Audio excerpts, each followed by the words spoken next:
নতুন সাজে নতুন রূপে রিওপেন হয়ে গিয়েছে যেমন cafe and restaurant. Hello everyone, আসসালামু আলাইকুম। Welcome to my new another blog. এত সুন্দর এবং ইউনিকভাবে সাজানো রেস্টুরেন্ট বগুড়াতে কিন্তু একটাই, আর সেটা হচ্ছে যেমন ক্যাফে অ্যান্ড রেস্টুরেন্ট। আর যেমন ক্যাফে সম্পর্কে যদি বলতে যাই তাহলে বলবো তাদের আগে স্পেসটা নিয়ে একটু প্রবলেম ছিল, কারণ এখানকার নান গ্রিলটা অনেক ফেমাস ছিল, যার কারণে অনেক ভিড় হতো, জায়গা দিতে পারতো না। নান আর গ্রিলের জন্যই কিন্তু এখানকার বেশিরভাগ সময় আমি আসি, আর আজকেও আমরা নান গ্রিলটাই খেতে এসেছি এখানে। আর বগুড়ায় কিছু কিছু রেস্টুরেন্ট আছে যেগুলোর খাবারগুলো আমার কাছে ভীষণ প্রিয়, আর সেগুলোর তালিকায় যেমন ক্যাফে কিন্তু আমার কাছে প্রথম। আর এখানকার খাবার মেনু কার্ডটা একটু আপনাদের দেখিয়ে দিই, যেন আপনারা ধারণা পান এখানকার খাবারগুলোর প্রাইস কেমন ছিল। আর যেমন ক্যাফে রেস্টুরেন্টের লোকেশনটাও আপনাদের সাথে শেয়ার করে নিই। শিল্পকলা একাডেমির যে গেট আছে, গেটের ডান পাশে যে বিল্ডিংটা, সেটা দ্বিতীয় তলায় যেমন ক্যাফে রেস্টুরেন্ট, অথবা বাইট পলিটেকনিকের রাস্তার বিপরীত পাশে যে বিল্ডিংটা। সো এখানে আমি খাবারটা অর্ডার দিয়ে দিচ্ছিলাম, আর আমরা যেহেতু 3জন ছিলাম তাই 3টা কোয়ার্টার নান গ্রিল নিয়েছিলাম।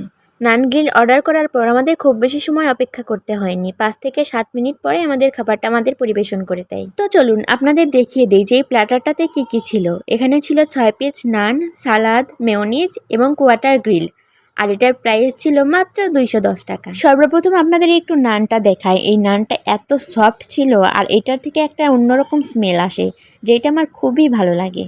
আপনারাই দেখুন এই নানটা ঠিক কতটা সফট। আর সবচেয়ে বেশি মজার বিষয় হচ্ছে গ্রিলের এই গ্রেভিগুলো, এই গ্রেভিটা আমার ভীষণ ভালো লাগে।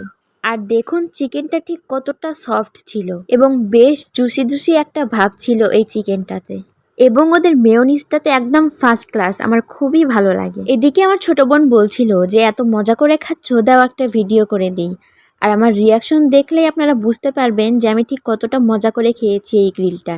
আর এই যে দেখুন আমার প্লেট কিন্তু একদম ফাঁকা, পুরো গ্রিলটাই খেয়ে নিয়েছি, আর সাথে যে হাড়টা ছিল সেটাকেও কিন্তু ছাড় দিচ্ছি না।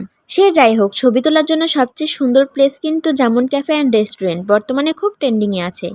আর যারা মিরর সেলফি নিতে পছন্দ করেন তারা খুব তাড়াতাড়ি চলে আসবেন যেমন ক্যাফে অ্যান্ড রেস্টুরেন্টে। খাওয়া দাওয়া শেষে আমি একটু ঢং করে ভিডিওর ক্লিপ নিচ্ছিলাম, দেন আমরা রওনা দিয়ে দিই বাসার উদ্দেশ্যে। আজকে আমার এই ব্লগটি আপনাদের কেমন লেগেছে অবশ্যই কমেন্ট করে জানাবেন, এবং পেজটিকে ফলো দিয়ে পাশে থাকবেন। আর ভিডিওটি ভালো লাগলে অবশ্যই আপনার ফ্রেন্ডস আর ফ্যামিলির সাথে শেয়ার করবেন। সবাই সুস্থ থাকবেন, ভালো থাকবেন। আল্লাহ হাফেজ।